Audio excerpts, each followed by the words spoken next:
KLLY 95.3, good morning. Thanks for being here. It's Bastille Pompeii. All right, it's about 9:08, and we have so many people in the lobby. There's people showing up everywhere. We've been talking about this. For those that don't know, Aaron Carter is live in the studio with us today. Yes, he is. He brought up his bus. Good morning, Aaron. How are you? What's good?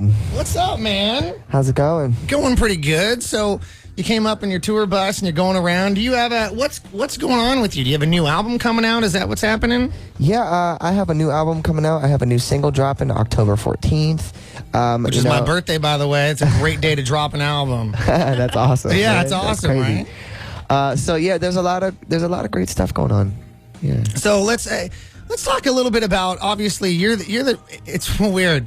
Most of us who are at least my age, I'm 35. She's 20, just turned 28. I turned 28 on Sunday. On Sunday. So if you're old enough to remember, we were kind of grown up with you. You know what I mean? We did this whole grown up with Aaron Carter thing. Of course, you know, your other brothers, Nick and yada yada. But growing up with you, and then everyone, we kind of thought that you were going to be on this turbulent child star thing, and you kind of really didn't. I mean, compared to everybody else, you had your ups and downs, but you came through it. What was it that was different? What was it in your life that was able to help you pull through what so many people have said is such a rough childhood experience to come through to the other side and kind of be level-headed and no one's following you around and, you know, you're not Amanda Bynesing it out. So, like, what's, you know what I mean? So, like, what's... Amanda Bynes is an ex-girlfriend of mine, by the way. Exactly. And she's an ex, yeah, so I get it. So what was it? Yeah, what was it? Was it the family influence? Was it having a lot of good people around you?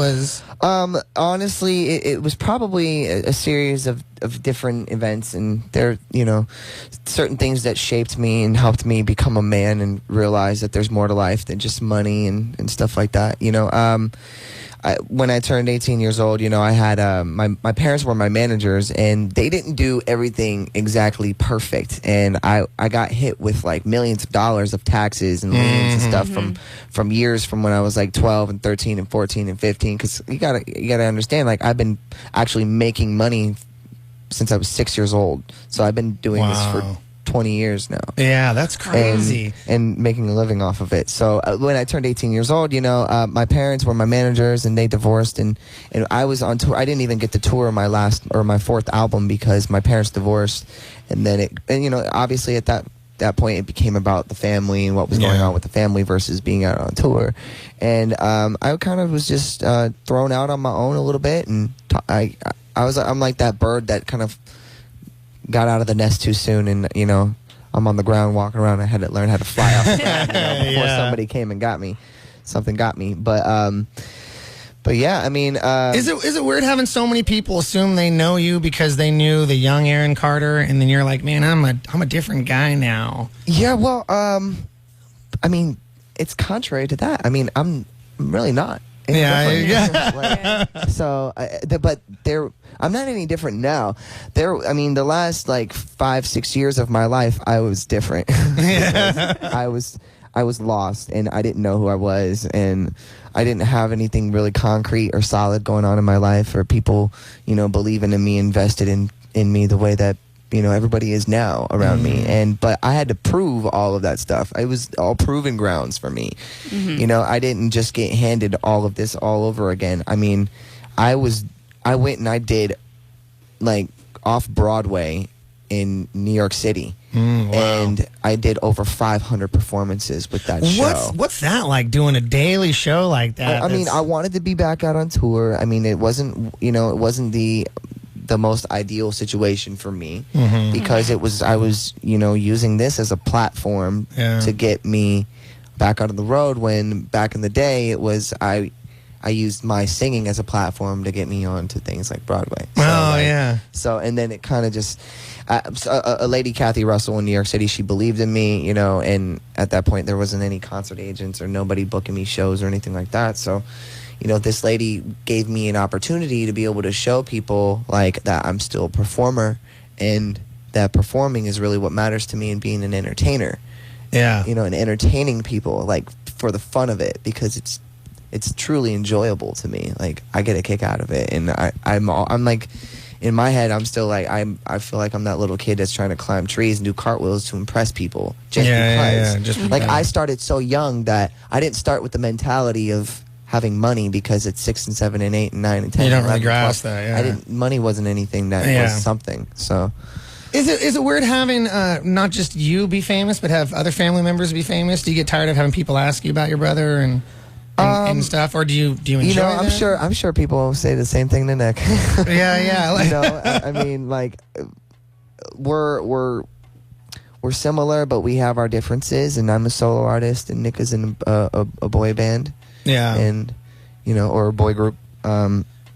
Was there pressure from that, from him being so successful and doing that? Was there pressure for you growing up, going, hey, that's kind of, there's the bar's been set there? Did it make it harder for you? Not really. I mean, it actually made it easier because having an older brother who did it, it made me want to do it, but do it better. So, I get that. It drove you more to be more successful. Yeah, because it's like if you imagine a little brother and a big brother playing video games, and the big brother beats the little brother, I'm going to learn how to beat him. Yeah. So would you say there's like a little bit of... I'm going to learn how to get better. Yeah. Would you say there's a little bit of sibling rivalry that...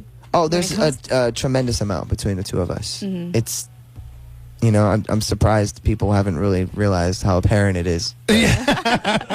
As of late. Yeah, exactly. But it's different. I'm 26 and, Nick is 34 and we're in different areas of our life now, and now I'm just focusing on my career and touring and making music and repairing relationships with people, and showing people that I've grown and become a successful young businessman as well, and I've been able to repair a damaged business by my actions and by the groundwork that I've laid down. And again, that must be so hard. And we talk about this all the time as I talk about the curse that is being a celebrity. Yeah. Because it seems like if I make a mistake or Mary G makes a mistake, maybe the people in my town know, and that's about it. But when you make a mistake on a platform where everyone does it, seems like everybody's watching you and judging you. I put a video up and I get 4 harsh comments. I really think about that. I can't imagine. Dude, I do. You know what I mean? So the thing is with me, it's like I don't look at myself like that. Yeah. And I think it has to do with the fact that I've been doing it since I was 6 too. Yeah. I don't look at myself, and I was always taught not to be that way. Yeah. And not to be like, I'm Aaron Carter, this. Like, no way I'll get my butt beat down for that. Like, my father, my security guards, my managers, like, they don't allow it, and I like that. Well, that's good. Well, let's take a quick break. We're going to play some songs. We're going to play some commercials. 9:16. Coming back, I want to talk about more about just, normal stuff that we're curious about, stuff that we're not around. We want to know what it's like. We want to know the craziness. Come on. Y'all tune back in. Yeah, so check us out. We got more questions. 9:16. Aaron Carter live in the studio. It is KLLY 95.3. 1 ounce paper based on no choice lab tests. Time for me for those to die.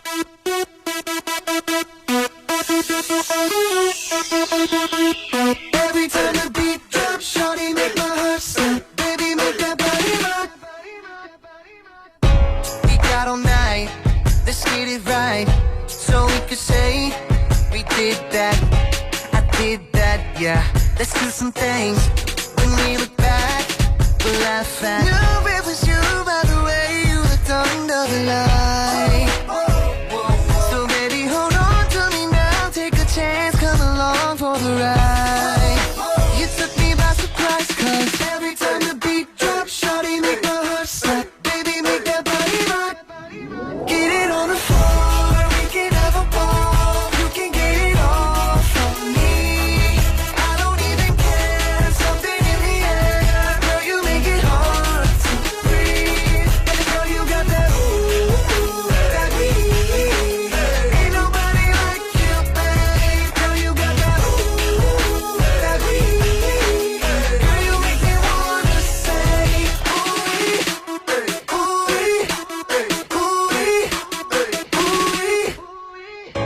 the way you walk, you stop the clock. It ain't your fault that you're so hot. You're so hot, yeah. You're so hot. It ain't your fault. You're so hot. Knew it was you by the way you looked under the stars. Yeah. And you set my whole world on fire. You don't need a lighter to spark. You call me by surprise, 'cause every time the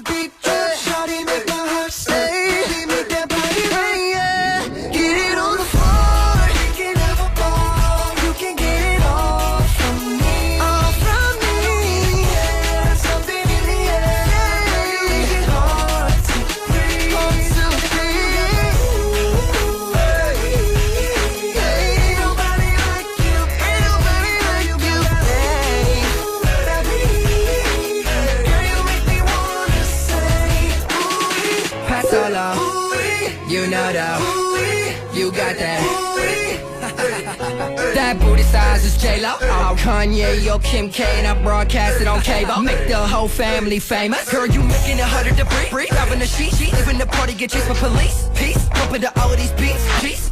Now, officer, arrest her. She done stole my heart, and that shit hurts. She perfect, she worth it. Wanna see below that surface.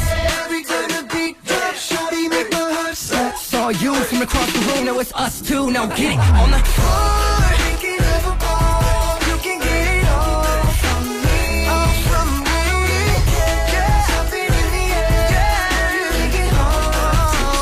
Hard to breathe. Ain't nobody like you. Ain't nobody like you, babe. Girl, you make me wanna say, ooh-wee, ooh-wee, ooh-wee. Girl, you make me wanna say, ooh-wee, ooh-wee, ooh-wee. Girl, you make me wanna say, ooh-wee. Every time the beat drops, shawty make my heart stop. Baby, make that body rock. It's an honor to have Aaron Carter in the studio. We've been talking off air, talking on air about a lot of different things about life and obviously the journey and Danny and the dinosaur and why the museum was open to let the dinosaur come out, which has been pretty awesome. What's your favorite childhood story, Aaron Carter?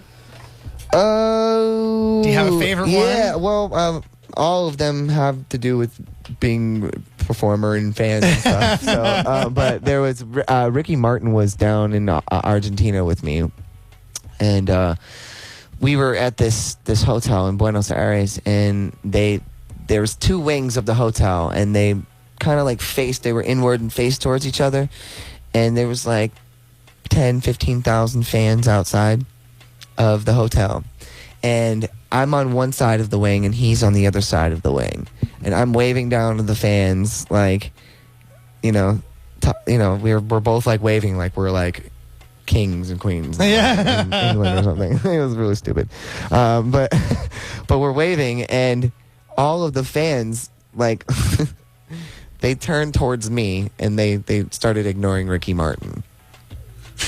Wow. And then all of a sudden, I see his butt cheeks, and he started mooning me. And we were like 30, 40 floors up. He started mooning me. And I was like this little like 12-year-old kid, and I was like dying in my room. Like, Ricky Martin just mooed me, and nobody saw it. Yeah, nobody awesome. knows. Great. I'll tell that story one day. Yeah. And there you go. And this was the moment. Oh yeah, I don't know, other crazy stuff like dropping notes. My manager's here. Tell him about the story about you dropping the notes and how they destroyed all the grass. It caused hundreds of thousands of dollars of damage. Leave it up to me. Did you ever? Have you ever done it? Those of us that don't sing, we just assume that you can do this. Is this possible? Can you be on stage and see a hot girl and be like, see if she wants to come say hi to me afterwards? Oh yeah. Does that ever happen? I'm shameless. I'll stop the show. You Stop. Hey. Hold on. I gotta give this girl my number. Yeah. Hold on. So is it like awkward sometimes to just have all these women just throw themselves at you? I guess I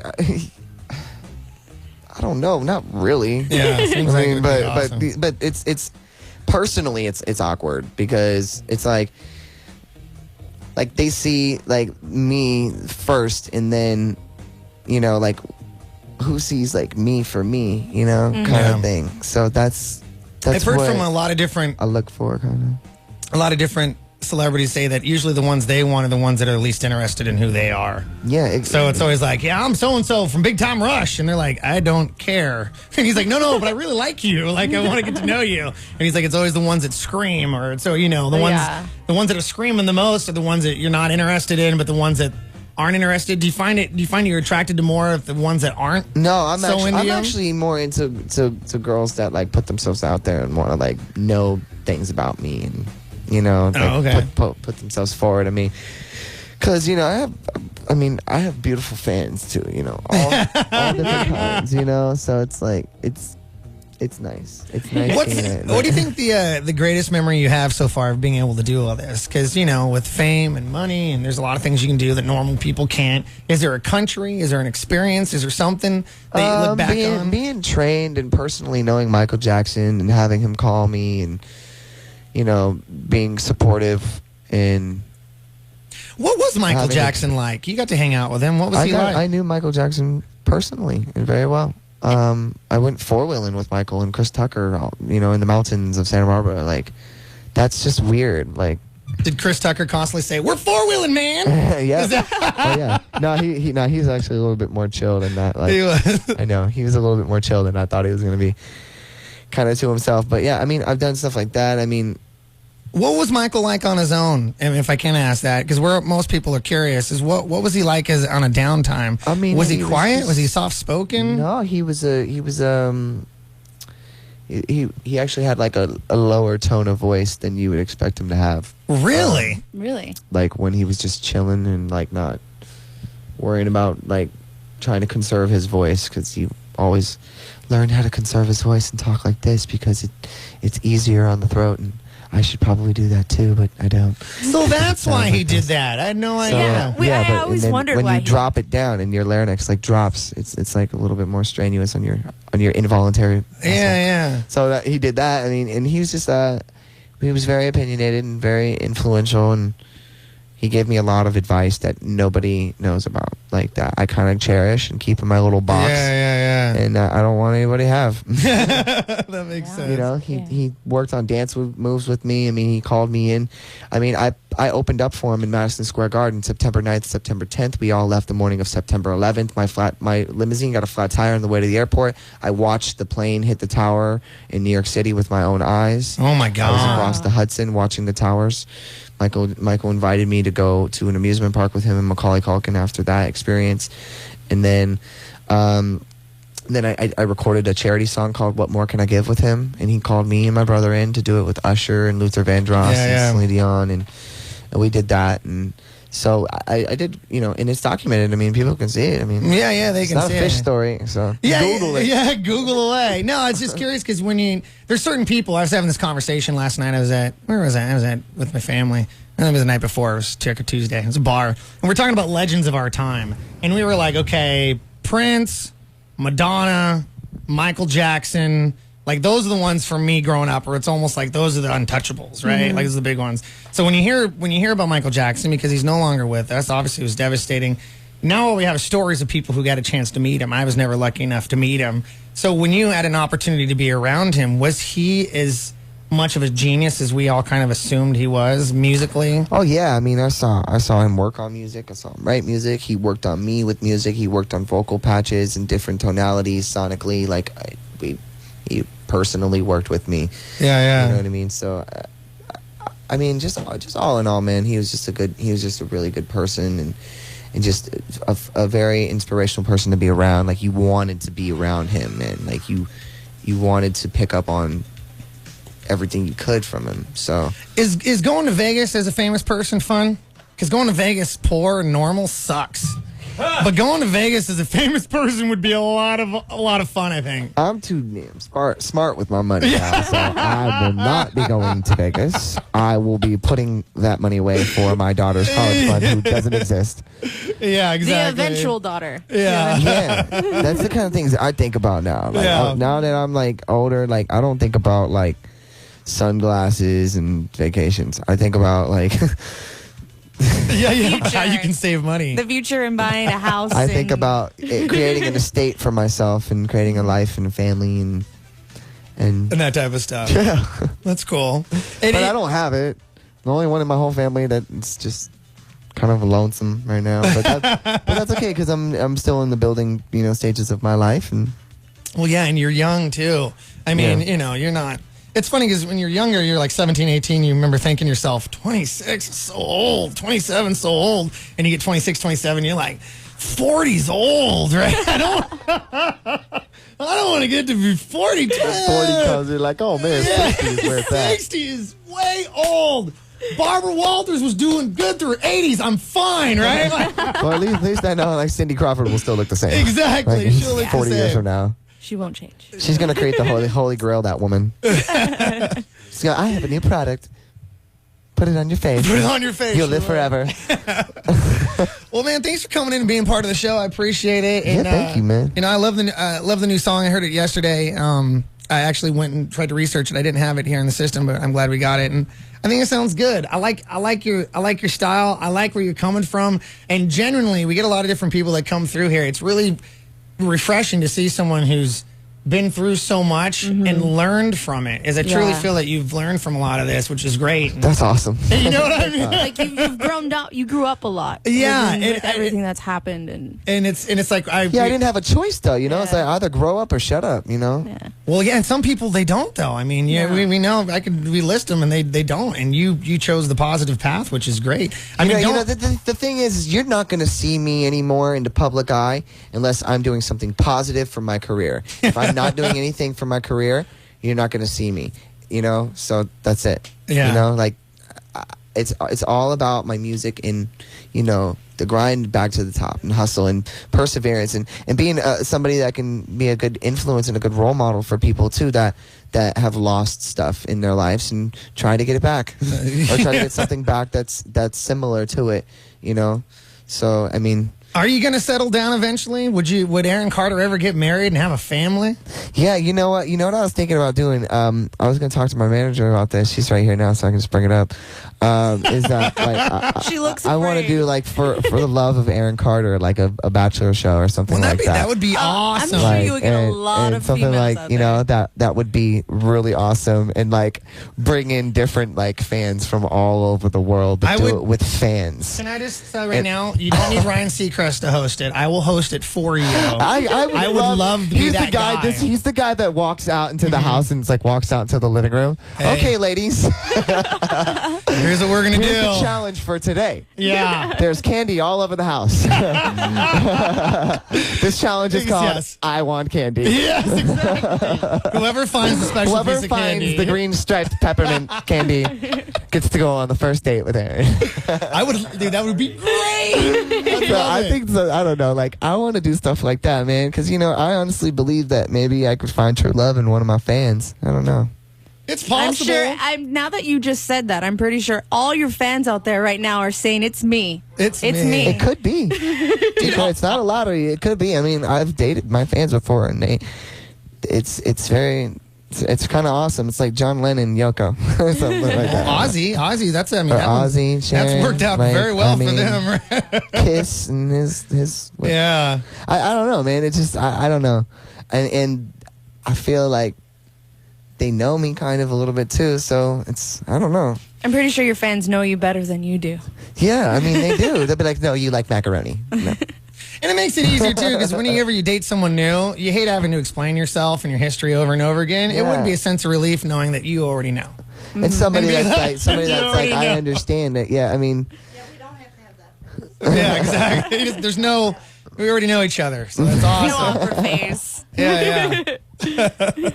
Well, yeah, I appreciate that, man. I appreciate all your kind words, guys. So thank you very much. I appreciate you. We have a whole studio front lobby full of people that want to meet you, so we should probably get them out there and do all that. True. But I want to say thank you again for coming on the show. Appreciate it. Thank you to everyone. And yeah, man, AaronCarterOnTour.com for all the tickets, for all the concerts coming up. I have over 80 dates on the books, over 10 countries. Jeez. So it's pretty exciting. Yeah, and all my social media, Aaron Carter. It's Instagram and Twitter. And October 14th is the single drop. So, and I did a music video for the single too. So we're doing all of it right. So I'm doing it right for all you guys out there. So it's being done right. So start paying attention because big things are happening, and I owe it all to you. I owe it all to the fans, because they believed in me and they're buying tickets to my shows and selling out my venues and, selling out my online concerts and like 4 times in a row. Like, it's just London, internationally selling out. I mean, it's crazy to see all this happening, and I owe it all to them. And I'm just very grateful for that. And I appreciate you guys having me in today. Of course, man. Thank we appreciate you. All right, well, it's the end of the show. It's about 10:09. We're going to get out of here. Aaron, this is how we end the show every day. I try to leave with a positive. It's like a mantra, really, for women, because we live in Kern County where it seems to be popular to put down women. Oh, and no. I'm one of the few ones that don't. I have 3 daughters, 1 son. I have a mother, 7 sisters, a lot of women in my life. So every show I end it with, ladies, you're good enough, you're smart enough. If the significant other in your life doesn't tell you on a regular basis, they should. We appreciate you. We do. At least you'll hear it every single day right here on KLLY 95.3. Isn't that sweet? So sweet. Hi, Aslan. There you go. Well, thank you so much, man. We'll see you soon. Have a good one, Bakersfield. We'll be back tomorrow. Same bat time, same bat channel. Yep. True. That's us. See you later. Bye-bye. Bye. Bye.